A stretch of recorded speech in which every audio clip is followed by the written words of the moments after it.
Hello filmmakers, you're with Sabatovsky, and today we have a review at GH5. I realize that YouTube is already full of reviews on this camera, but I want to share my impressions. Let's go!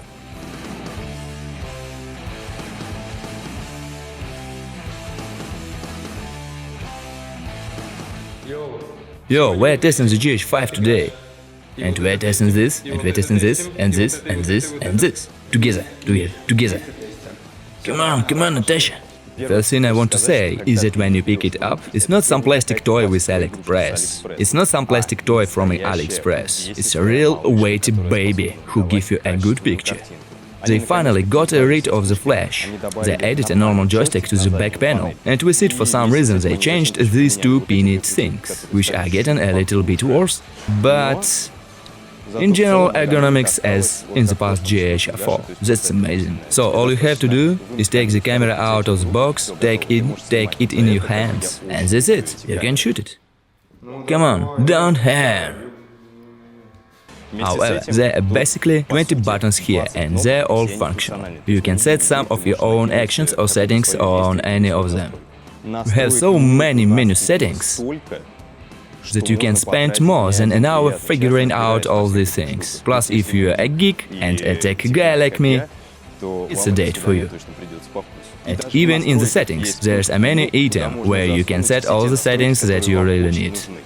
I'm sure you like it. And we also have two SD card slots, which is basically you can write endlessly. If you write in studio, you can write choo choo choo. And don't need to stop no announcer or actor, which is a huge plus. On the side panel, we now have a microphone nest for headphones and a normal full-fledged HDMI input, which was a surprise for us. When we got to Nizhny Novgorod, we said, oh, it's time to get the cameras out, and we started filming all this.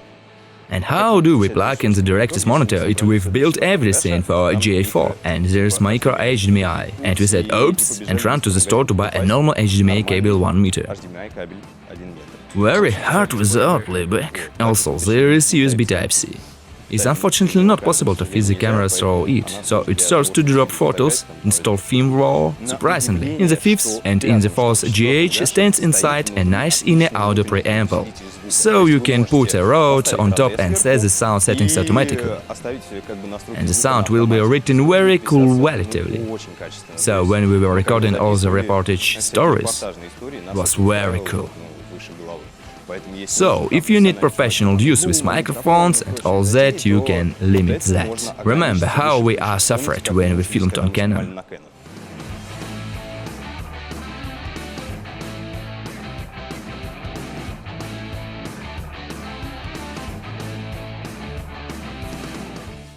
We do the test fast. Yeah, we do the same. You look up, get up, and show such a bitch.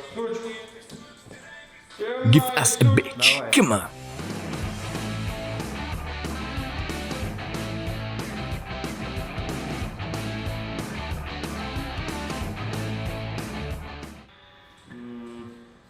Don't like it. We also have a waterproof hull, so hello sport and thank you so much for not putting plastic bags on it and running like an idiot. So you could feel like a professional man protected from any weather. And yeah, we finally have a normal crop factor on 4K. So now the streaming in 2.3 and the real 2.0. And the sensor in it writes in 6K, takes picture. So in fact you can increase the image digitally by getting a native number, pixels. That is, without losing quality. So, there's a special menu item for this, and for example, if you take a 12mm lens, you zoom in, save your 4K, but get another focal length. Awesome, awesome! And if you still shoot in Full HD, then you can zoom in 4 times, so it's like a surrogate of the fact that on one lens you can have a huge amount of focal distances. In some situations it can be very critical.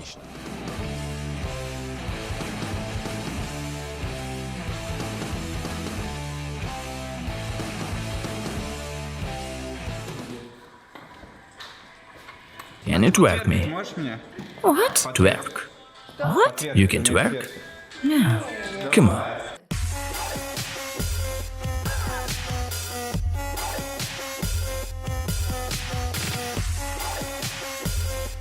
The noise and ISO are a little bit better than the GH4 and G7, but we're still going up to 1600. It's starting to make noise, so I shoot in 4K and make a downscale to Full HD. And that somehow saves the situation, or we shoot everything black and white, but it's another story. But there's noise that looks noble, and there's no problem. Slow-mo. We've got 180 frames per second on slow-mos, but they're not working. But we've got enough to show off to the boys. So I recommend 120 frames per second. Get a Full HD decent picture, and be glad that at 4K we now have 60 full frames per second.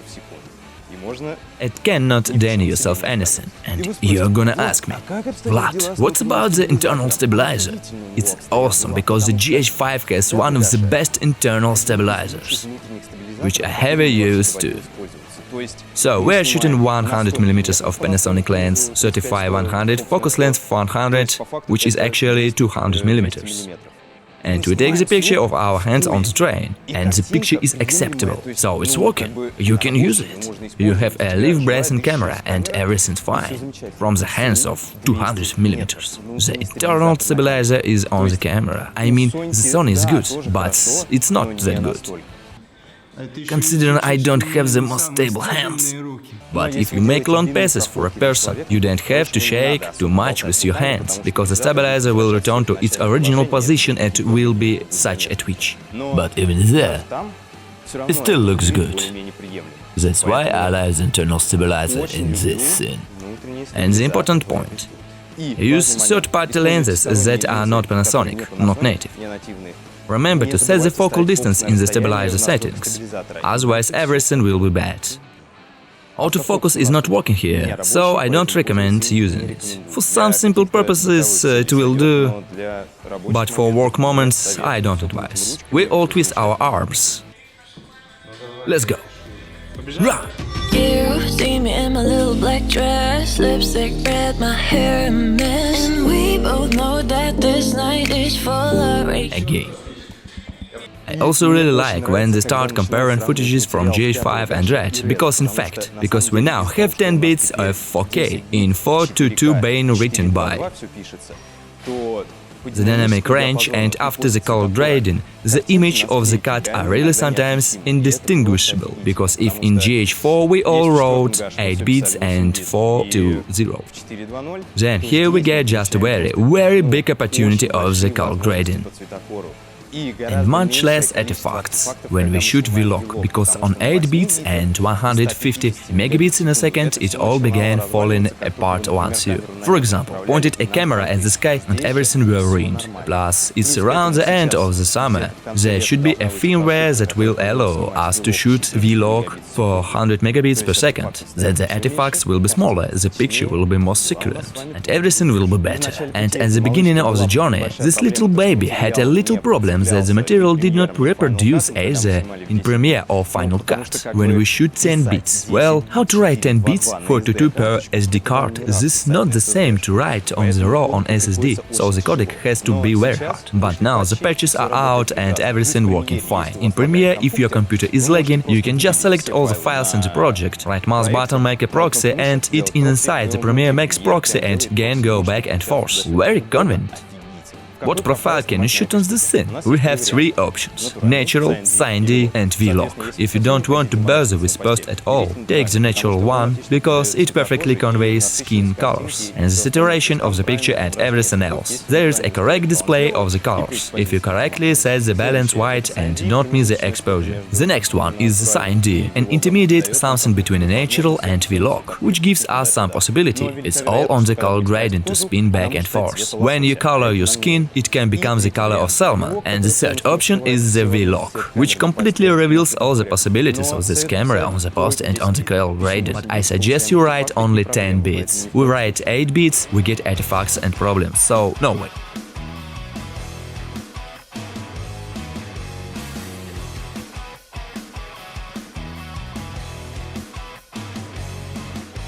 The fast cuts are for the camera. Our fast cuts for the GH4 aren't. How fast do you need the cards? I don't know. What? X4, 400, 600.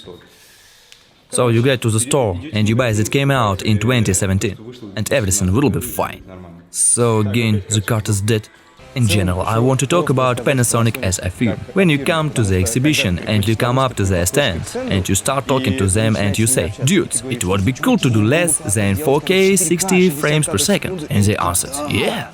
You say, let's we gonna to the internal stabilizer and they're gonna do, hell, great idea, let's do it in the next camera. And you come up to the Canon stand and you say the same things and they look at you like an idiot and they say, can we still make a raw video? And then you understand which company is the future in this industry. I'm going to summarize advantages: tasty, juicy, inexpensive, internal stabilizer in the camera, 2 card slots, normal HDMI input, huge number of settings and profiles. The camera can be configured absolutely for any person. Plus the learning curve, if you start filming on it. It makes and you go out and you have a great movie. Flaws? We still don't have a normal autofocus, we still don't do it well in the dark, but that's understandable, because the sensor is Micro Four 2.3. And the rest of the time, every year this baby is getting better and better. So we're going to wait for GH6. Sabatovsky was with you. Subscribe to the channel and like it. Bye.